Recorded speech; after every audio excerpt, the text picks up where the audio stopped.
나와 있고 오늘 주영자매님 읽어주신 본문에도 나와 있지만 세 장면, 모세가 부름받는 세 장면 부분들, 그러니까 2장, 3장, 4장의 내용들을 조금 살펴보면서 믿음이라는 게 뭐고, 믿음이 어떻게 생기고, 믿음이 어떻게 우리 가운데 성숙되는가라는 그런 주제들을 가지고 좀 생각을 좀 나눠보려고 합니다. 어제 일단은 여러분들에게 나눠드린 그 아웃라인을 기초로 해서 그 내용들 조금 살펴보고 그 내용들이 우리에게 주는 어떤 의미들에 대해서 같이 나눠보는 그런 순서로 좀 생각을 좀 해보도록 하겠습니다.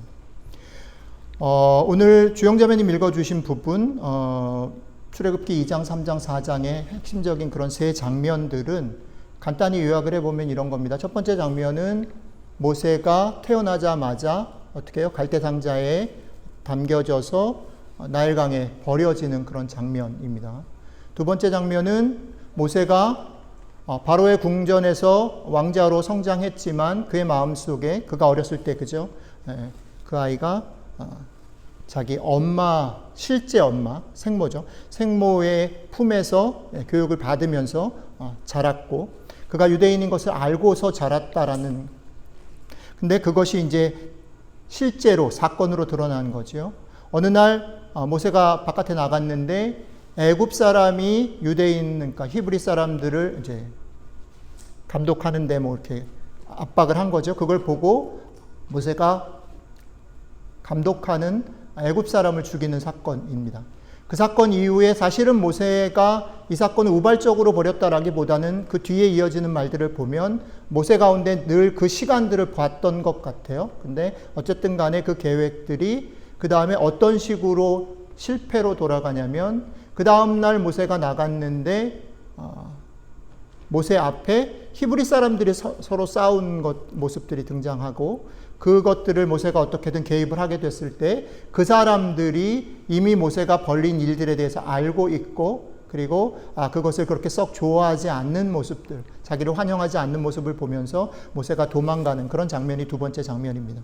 그리고 마지막 세 번째 장면은 그렇게 해서 도망가가지고 미디안에 있는 이드로의 집에서 결국 결혼을 하게 되고 사실은 40년의 시간들을 그냥 허비하는, 사실 어떻게 보면 잊고 싶었을 수도 있고 뭐 여러 가지 마음들이 있어서 그냥 일상을 아무 꿈 없이 살아가는 그런 시간들 속에서 하나님께서 느닷없이 아무런 그런 예고 없이 다시 모세를 불러서 모세로 하여금 애굽으로 다시 내려가라라고 하시는 그런 장면. 이 세 가지 장면을 우리는 조금 어떤 의미인가, 그리고 특별히 믿음이라는 것이 언제 어떻게 생기고 그것이 어떻게 우리 안에 자라는가에 대한 관점을 가지고 이 세 장면을 조금 생각을 좀 해보았으면 좋겠다는 겁니다.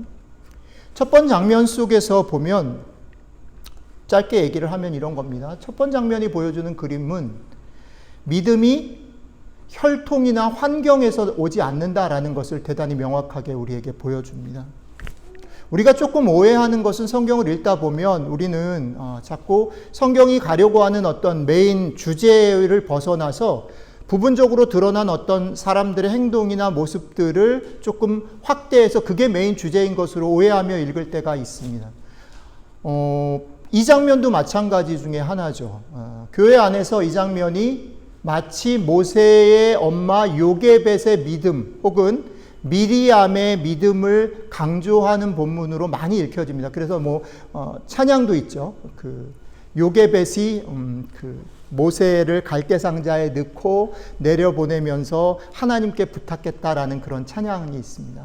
그리고 그 찬양은 되게 한국교회 안에 많은 그 부모들의 신앙을 강조하는 그런 메시지로 우리에게 많이 불려지고 있습니다. 그런데 사실은 한번 생각을 해봅시다.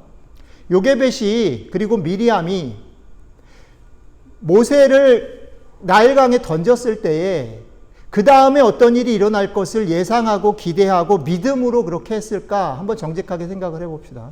조금 더 확대해서 얘기를 하자면 요게벳이 갈대 상자를 너무 잘 만들었고 정성스럽게 만들었고 신앙을 가지고 만들었고 또 미리암이 그것을 잘 따라가 가지고 이렇게 관찰하고 있다가 공주가 나왔을 때 잘 찾아가서 말을 잘 했기 때문에 모세가 구원을 받았는가라는 질문을 해볼 필요가 있습니다. 우리는 우리의 삶 가운데 저는 이 부분은 명확히 할 수 있습니다. 요게벳이 그렇게 정성스럽게 마음을 다해서, 그렇죠, 자기 아들을 그냥 죽이도록 버리는 그런 엄마는 없어요. 그죠? 그러니까 분명히 요게벳이 최선을 다해서 자기가 할 수 있는 한에서의 최선의 것을 했을 겁니다. 그렇죠? 미리암도 마찬가지로 자기가 할 수 있는 최선의 것을 했을 겁니다. 그러나 아마도 대단히 불안한 마음과 대단히 두려워하는 마음들이 혼재되어져서 사실은 대단히 울면서 안타깝게 그 길들을 따라가지 않았을까라고 생각합니다.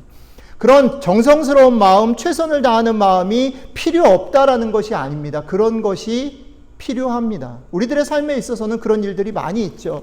우리가 자녀들을 생각할 때, 그렇죠?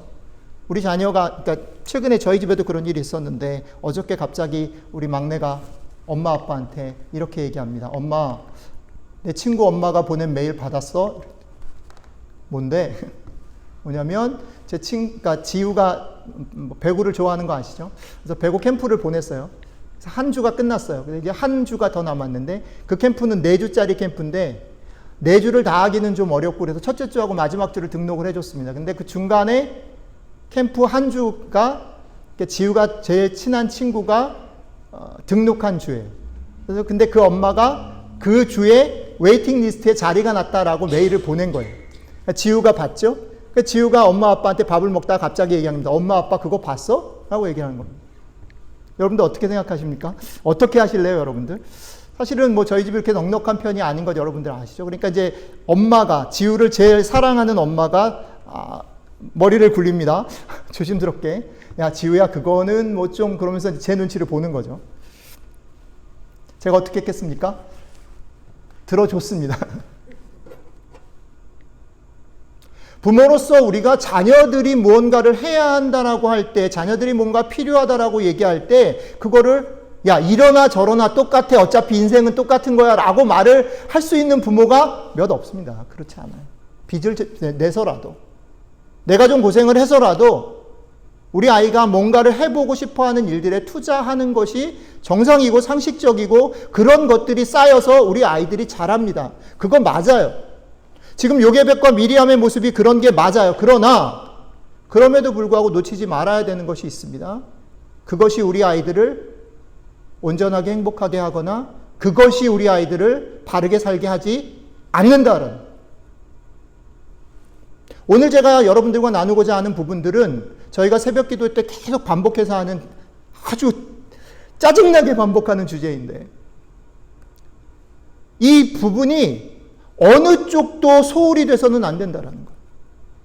우리들의 삶에서 마땅히 해야 될 최선과 우리들의 삶에서 마땅히 해야 될 상식적인 많은 것들이 무시돼서도 안 되지만, 그것이 다라고 생각해서 거기에다가 내 삶을 올인하고 거기에 매여서 내가 돌아가는 삶의 모든 것이 관건인 것처럼 살아가는 것 역시 안 된다는 거죠. 첫 번째 메시지, 첫 번째 장면에서 보여주는 대단히 중요한 것은 요게벳과 미리암의 믿음 때문에 구원이 된 것이 아니고, 모세가 그런 부모 밑에서 태어났기 때문에 구원받은 것이 아니고, 그의 믿음은 철저히 하나님의 은혜로 되어진 것이라는 거죠. 그들은 기대할 수 없었고 그들은 예상할 수 없었던 그 일들 속에 어쩔 수 없이 그냥 자신들의 최선 이후에 어떻게 될지 모르면서 던져진 그 삶 가운데 하나님께서 그를 개입해서 어떻게 해요? 모세의 이름이 뭡니까? 물에서 건져낸 거죠. 물에서 건져낸 것, 우리가 믿음을 갖게 된 것, 우리가 구원을 받게 된 것은 어디서부터 시작돼요? 우리의 노력과 열심, 혈통이나 환경에서 시작된 것이 아니고 전적인 하나님의 은혜에서 시작된다라는 것을 강력하게 보여주는 첫 번째 메시지를 담고 있습니다. 자, 두 번째 사건은 조금 달라요. 두 번째 사건은 뭡니까? 사실은 세 사건 중에 모세의 컨디션이 최고에 있을 때의 모습입니다. 그렇죠? 우리들의 삶에서도 이럴 때가 있죠. 잘 될 때가 있어요. 기도도 잘 되고, 교회를 섬기는 일이라든지 아니면 자기 직장 일이라든지 자기가 계획하는 일들이 조금 하나님이 밀어주는 것처럼 내가 무언가 하나님 앞에 신실하고 그것에 대해서 하나님이 응답하시는 것 같은 시간이 있을 수 있어요. 그렇죠? 여러분들의 삶에서도 언제가 최고의 전성기인지 모르겠지만, 지금이 그러신 분이 계실지도 모르겠지만, 어쨌든 우리들의 삶에 이런 때가 있어요. 그죠? 아마도 제 생각에는 모세가 그런 것 같아요. 그런 때 속에서 신앙인들은 어떤 마음들을 갖냐면요. 어떤 마음을 가져야 되냐면 기본적으로 모세처럼 자기만 잘 먹고 잘 사는 것, 내가 이 세상에서 살고 그냥 행복한 것이 아니라 정말 하나님이 나를 왜 부르셨고 내가 하나님의 뜻대로 산다라는 것이 무엇인지를 고민하는 그런 고민이 담겨 있어야 돼요. 모세는 그것까지 가지고 있었던 것 같아요. 그러니까 신앙의 어떻게 보면 모세로서는 최고의 절정기죠. 그 단계에서 모세가 선택했던 건 뭡니까? 자기가 왕자의 신분을 박탈당하는 한이 있더라도 자기의 백성이 애매히 고난을 받는 꼴을 볼 수 없다. 내가 살고 있는 이 세상 가운데 옳지 않은 것이 옳음으로 인정되어지는 것을 볼 수 없다. 옳음을 위해서, 바름을 위해서, 하나님의 나라를 위해서 무언가 내가 희생이 되더라도 내 한번 불사르겠다라는 열정과 열심이 그에게 있었던 것 같아요. 그런데 본문이 보여주는 결론은 뭡니까? 그 열정과 확신과 하나님을 향한 바른 헌신이 그를 구원하지 못한다라는 겁니다. 그 헌신 때문에 결국은 결과적으로 어떻게 됩니까? 모세는 도망을 갈 수밖에 없었고 그가 가졌던 모든 신앙들을 포기하거나 놓아버릴 수밖에 없는 일이 벌어진다라는 겁니다. 그러니까 두 번째 사건 속에서 우리에게 보여주는 건 뭐냐면 믿음이 우리가 가진 열심과 확신과 어떤 우리 속에 있는 기초적인 것으로부터 나오지 않는다라는 겁니다. 모세의 강한 확신과 열정은 오히려 그의 모든 삶과 그의 계획을 어그러뜨려 버렸습니다. 자, 세 번째 장면으로 넘어가 보죠. 세 번째 장면은 어떻게 보면 두 번째 장면에 정반대되어 있습니다. 자신의 생각과 열심과 자신의 헌신이 망그러진 그것 때문에, 그 트라우메틱한 익스피리언스 때문에, 경험 때문에 모세는 40년을 꿈 없이 삽니다. 40년을 그저 하루하루를 그냥 살아갑니다. 일상을 그냥 살아가지요. 그러던 모세에게 아무런 예측도 없이 아무런 전망 없이 어느 날 갑자기 하나님이 그를 부르신 사건입니다. 이 사건은 우리에게 뭘 보여주는가?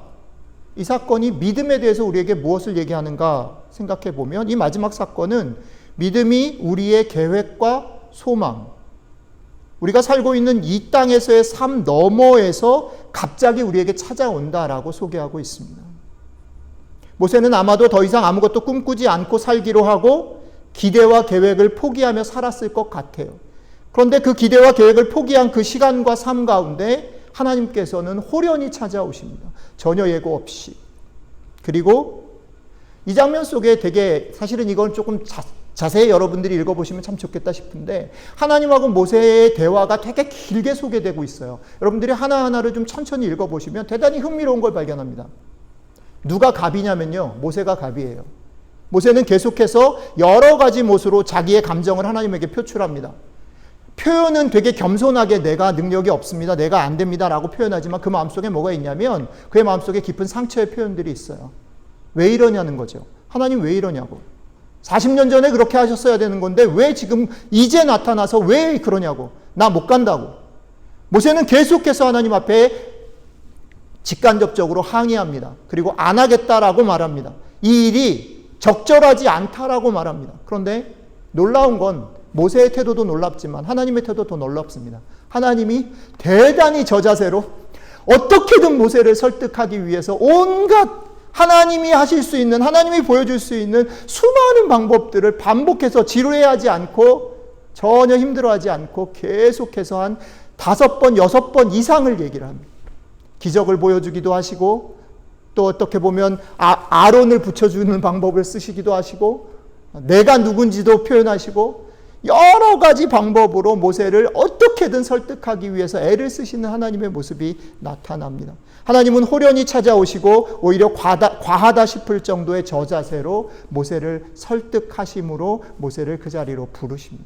자, 이게 세 장면의 간략한 내용입니다. 저는 이 말씀을 준비하면서 우리 어렸을 때 많이 불렀던 찬양이 생각이 났어요. 뭐죠? 돈으로도 못 가요 하나님 나라.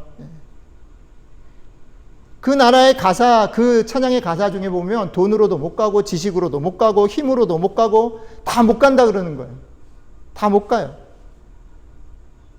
오늘 사실은 모세의 이 앞에 세 장면이 보여주는 것이 그거예요. 돈으로도 못 가는 거죠. 가정 형편이 좋아도 못 가는 거예요. 네가 신앙에 열심히 있어도 못 가는 거예요.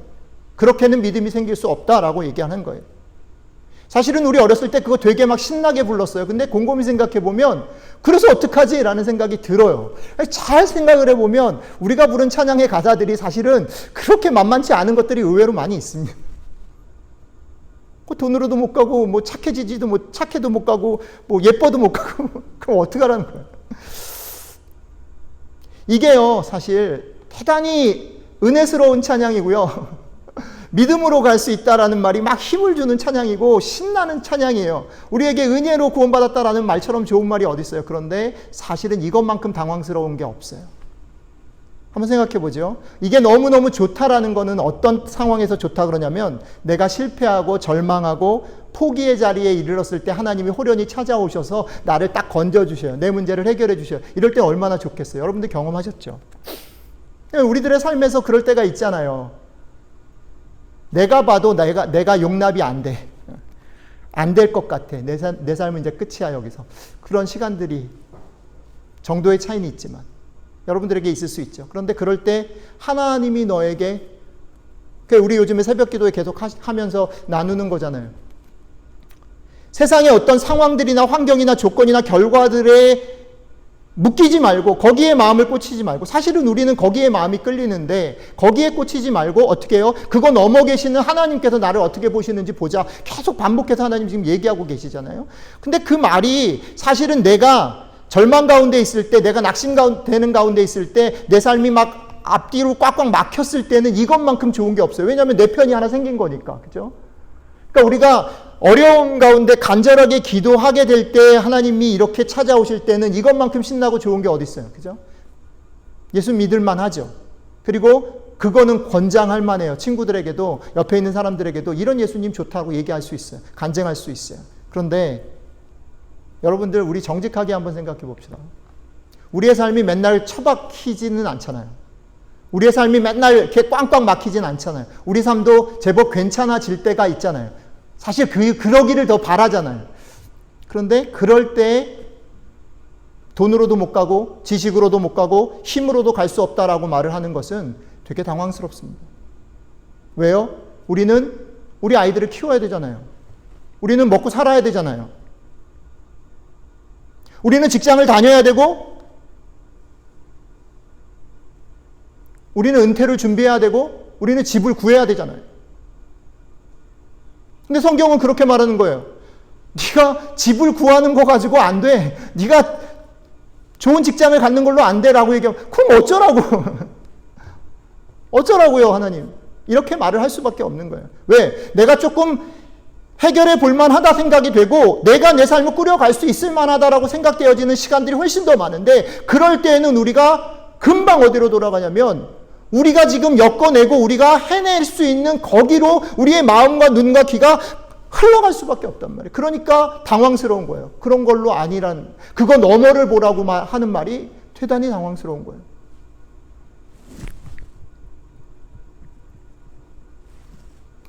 그러면 어쩌란 말인가? 그러면 그런 삶들을 살아가는데 우리는 믿음을 가지고 산다라고 얘기를 한다면 그것은 어떤 것을 말하는가라는 생각들을 조금 해볼 필요가 있다라는 거죠.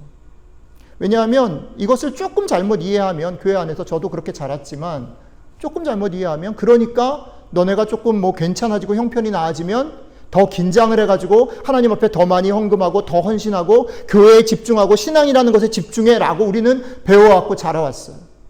근데 그 말이 이제 잘 안 먹혀요. 잘 안 먹혀요. 우리 부모님들 세대에는 제가 저희 어머님이랑도 자주 얘기하는 건데 부모님들 세대에는 우리가 신앙을 가지고 산다라는 말과 세상을 꾸려나간다라는 말이 거의 절박한 비슷한 톤으로 우리에게 전달이 되는 시대를 사셨어요. 근데 우리는 그러지 않아요. 우리는 더 좋은 것을 골라야 되고 우리 아이들에게 너 이거 아니면 죽어라고 말하는 것이 아니라 너 좀 더 나은 삶을 살아야 되라고 더 좀 더 나은 삶을 주기 위해서 고민하는 선택하는 그런 삶을 살고 있기 때문에 이런 상황 속에서 이 질문은 우리에게 대단히 구체적인 지혜와 구체적인 새로운 깨달음을 요구하게 되는 것입니다. 그래서 사실은 이 문제가 우리가 다시 한번 들여다볼 만한 대단히 중요한 이유가 있다라고 저는 생각을 합니다. 우리는 자주 우리의 삶에서 이러기 때문에 교회 생활을 하면서도, 신앙생활을 하면서도 정답을 듣고 싶어 해요. 성경이, 신앙이, 혹은 교회가 조금 더 좁혀서 말하면, 혹은 목사님이 설교 시간에 우리의 교회 생활 속에서 우리에게 명확한 정답을 주었으면 좋겠다라는 생각들을 가지고 정답을 줄 거라고 생각하며 살아갑니다. 혹은 신앙을 빼고 우리의 삶에서도 정답과 확신을 가지고 살면서 우리는 누군가에게 내가 정답과 확신을 가지고 사는 것을 우리 아이들이든 우리 주변 사람들에게 영향력을 주거나 해답을 주면서 살고 싶어 해요. 그걸 꿈꿔요. 그지만 모르겠습니다. 제가 한 이제 50 중반 정도 살았는데요. 저도 제법 그 정답이 나를 살릴 거라고 믿고 달려왔던 삶이 제법 길었거든요. 그런데 놀랍게도 점점점 삶을 살아가면서, 장로님 계신데 죄송하지만 이 정도까지 사니까 모호한 게 더 많은 것 같아요. 정답이 아닌 게 더 많은 것 같아요. 제가 우리 아이들이랑 요즘에 말을 못 하는데, 뭐 영어를 잘 못해서도 말을 못하지만, 그래서 이제 지 엄마가 어저께 우리 지영이 지호한테 그랬어요. 야, 엄마가 니네가 영어를 하는 것에 대해서 별로 제재를 하지 않았는데, 한국말을 꼭 해야 된다라고 생각하지 않았는데, 요즘 같아서는 밥 먹을 때도 니네가 니네끼리 얘기하는 것 같아서 너무 속상하다, 이런 얘기를 하더라고요. 언어의 벽이 분명히 있어요. 그러나 그거보다 더 심각한 건 뭐냐면, 제가 볼 때는 얘네들하고 내가 사는 삶에서 내가 쌓아왔던, 내가 살아왔던 많은 가치관들을 더 이상 얘네들에게 주장할 수 없다라는 거예요.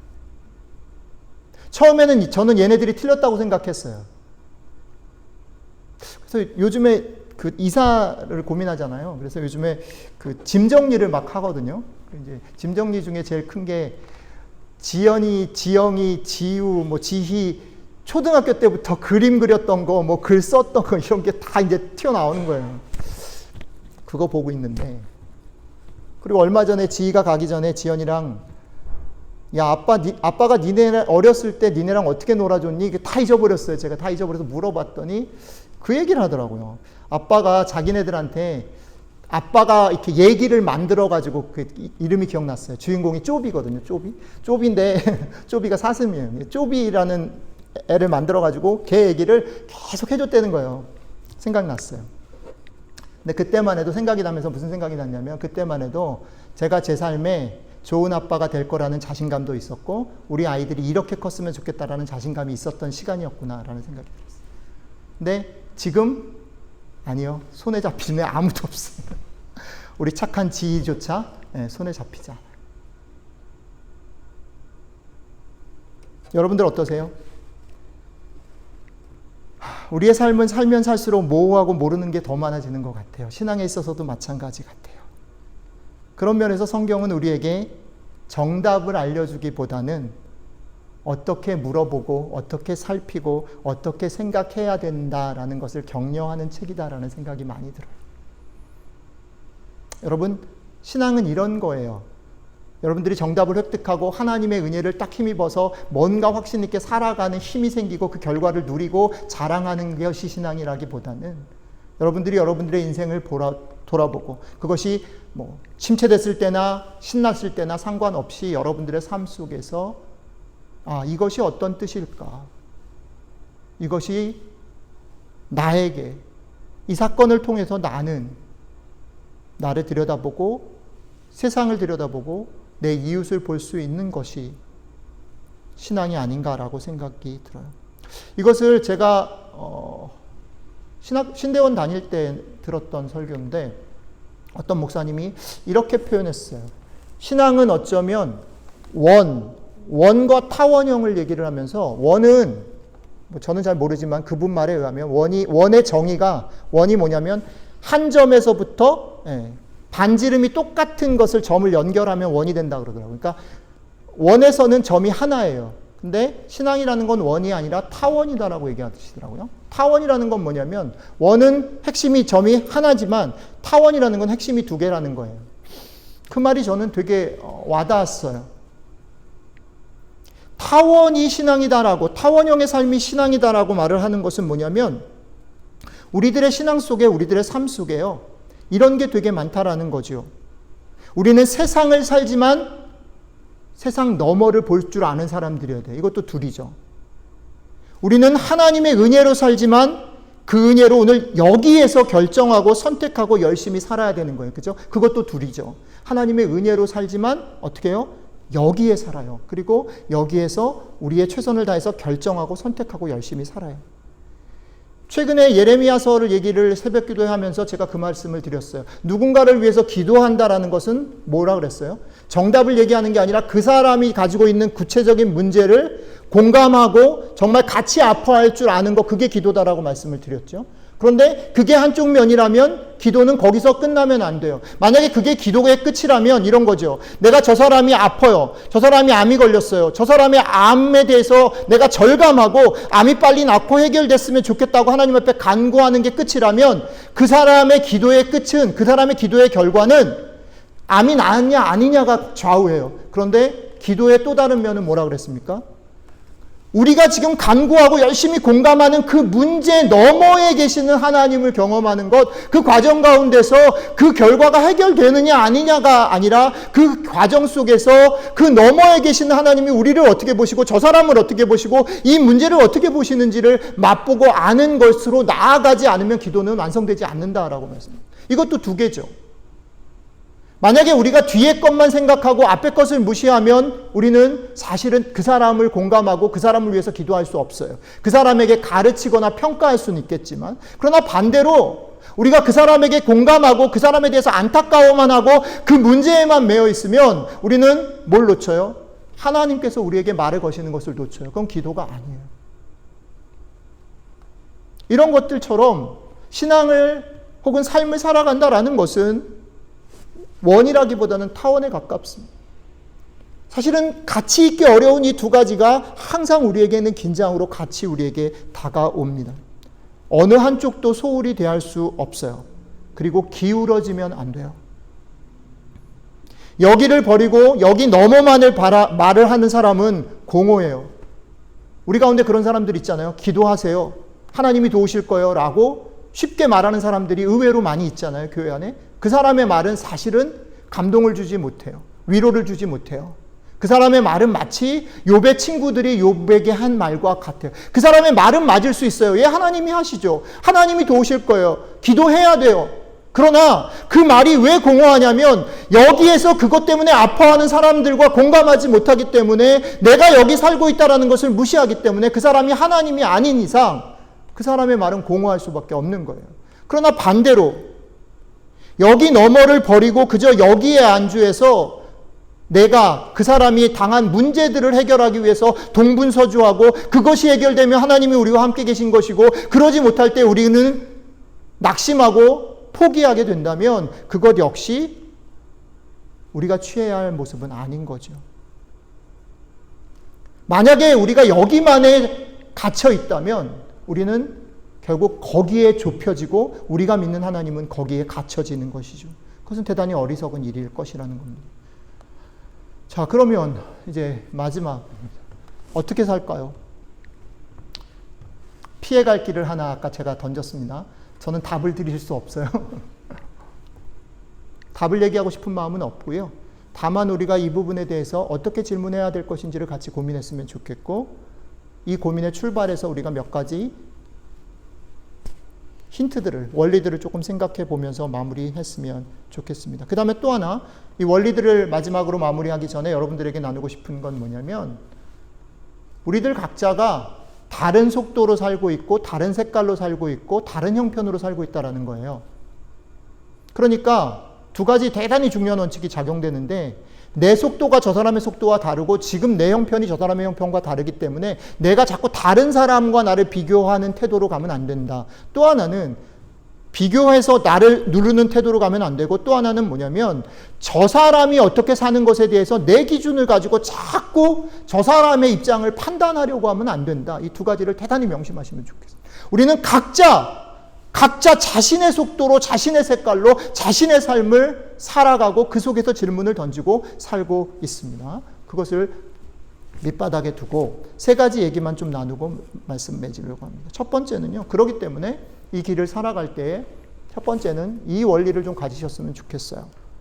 나의 삶이나 나의 신앙에 대해서 너무 속단, 미리 판단해서 포기하거나 너무 좋아하지 말자. 너무 열광하거나 너무 빨리 포기하지 말자라는 거예요. 왜요? 우리의 삶과 신앙의 길은 100m 달리기가 아니고 제법 긴 마라톤이기 때문에 그래요. 언제, 어디에서 어떻게 될지 몰라요. 그래서 우리가 조심해야 되는 게 뭐냐면 우리들은 사실은 매일매일을 살아가니까 거기에 매여서 우리의 눈과 모든 마음과 시야가 거기에 좁혀지기 때문에 우리의 삶이 매번 똑같은 게 반복되는 것처럼 보여요. 그죠? 다람쥐 쳇바퀴 도는 것처럼 보여요. 그런데 조금만 호흡을 길게 하면 어떻게 됩니까? 다람쥐 쳇바퀴 도는 것 같은 그것이 어떻게 해요? 조금씩 지그재그 하면서 어떻게 해요? 앞으로 가고 있어요. 여러분들과 제 삶은 안 가는 것 같지만 사실은 그 목표를 향해서 가고 있다라는 거예요. 그러니까 너무 빨리 속단해서 포기하거나 당장 좋아지는 일에 대해서 너무 좋아하지 말자. 1번. 두 번째. 신앙으로 산다라는 것은 무엇을 성취해서 누군가에게 보여주고 내가 뿌듯해하는 것이라기보다는 늘 하나님 앞에서 자신과 세상을 돌아보는 성찰, 성취가 아니라 성찰의 삶이다라는 것을 기억하였으면 좋겠어요. 신앙은요, 성취를 부추기는 게 아니에요. 신앙은 우리를 어디로 부추기냐면 성찰하도록 부추깁니다. 돌아보라는 거죠. 어떤 사건이 일어났을 때 그게 좋든 나쁘든 내가 기대했던 그렇지 않든 그 일들을 거쳐갈 때에 제발 하나님의 빛 안에서 어떻게 해요? 나 자신을 좀 보자는 거예요. 다른 사람을 좀 보자는 거예요. 내가 살고 있는 이 세상을 좀 보자는 거예요. 그래서 제가 반복해서 새벽기도마다 말씀드리는 거죠. 하나님의 눈으로 우리를 보면 어떻게 해요? 우리 자신을 좀 더 칭찬하고, 이거 너무 많이 해가지고 이제 조금 쑥스럽긴 한데 그래도 할게요. 저는 되게 이게 좋은 것 같아요. 나 자신을 좀 제발 칭찬하고 그다음에 다른 사람 말을 좀 귀 기울여 듣고 형편을 살피고 그다음에 어떻게 해요? 더 많이 사랑하고 어울려 살도록 힘쓰자. 그렇게 하시면 좋겠어요. 왜요? 여전히 우리가 사는 세상과 우리의 본성은요. 어떻게 해요? 성취의 길로 우리를 계속 몰아갑니다. 가만히 있으면 그 길로 가게 돼 있어요. 가만히 있으면. 아닌 것 같죠? 내가 그래도 아닌 것처럼 사는 것 같죠? 아니요. 가만히 있으면 그 길로 가는 겁니다. 성취하지 않으면 밀리는 것 같이 느끼거든요. 그러니까 의지를 들여서 순간순간 의지를 가지고 나를 돌아보고 하나님 앞에 나를 세우고 다른 사람의 말에 귀를 그래야 치우치거나 밀려가지 않을 수 있습니다. 마지막 세 번째. 여러분들과 제가 세상을 살아가고 신앙생활을 한다라는 것은 나 홀로 하는 것이 아님을 기억하셨으면 좋겠습니다. 나 홀로가 아니고 더불어 함께 살도록 부름받았다라는 겁니다. 세상을 살아간다라는 것은 사실 만만치 않고 두렵거나 힘에 벅찬 일일 수도 있지만 사실은 같이 걸어가는 길이다라는 것을 좀 맛보기 시작하면 더불어 살아가는 길이다라는 것을 맛보기 시작하면 제법 재밌는 일들이 많이 있어요. 감사한 일들이 참 많이 있습니다. 되게 사소하고 별것 아니지만 제가 몇 번 나눴지만 우리를 감동시키고 우리에게 힘을 주는 것은 어떻게 보면 대단히 거창한 것들이 아니에요.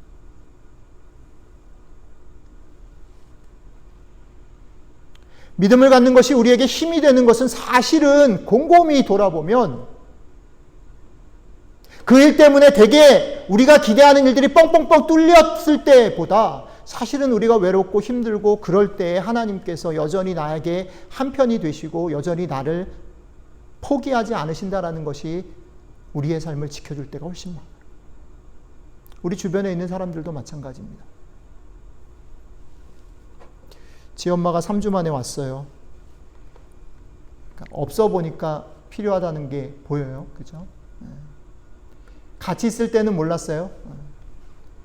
다 남편으로서 내가 잘하는 줄 알았죠. 없어지면 어떻게 해요? 아, 이게 집이 돌아가려면 이런 빈자리들이 있었구나 라는 것들이 보이는 거죠. 근데 되게 아이러니한 거는 오면 긴장이 풀려서 게을러지죠. 이게 우리들의 모습이에요. 제가 말씀드리려는 건 뭐냐면 소중한 것을 소중하게 여기자.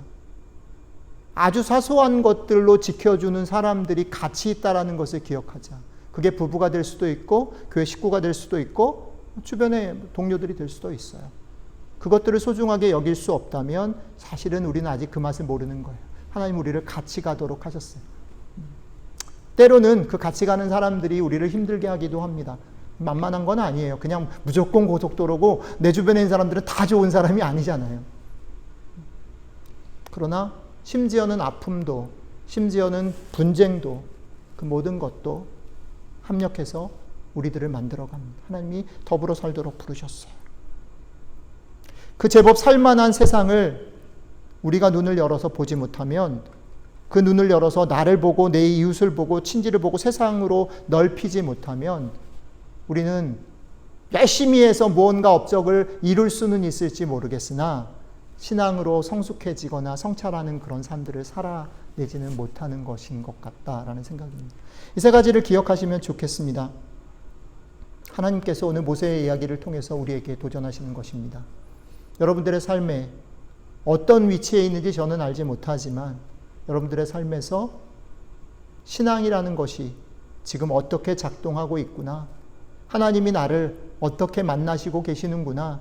하나님이 나를 지금 어떻게 보고 계시고 어떤 기대를 하시는구나를 한번 생각해 볼 수 있는 좋은 기회가 되셨으면 좋겠고, 그것을 통해서 여러분들의 삶에 여러분들 자신뿐 아니라 여러분들 주변에 있는 사람들 그리고 여러분들의 삶 전체를 다시 한번 생각해 볼 수 있는 좋은 기회가 되었으면 좋겠습니다. 같이 잠깐 기도드리도록 하겠습니다.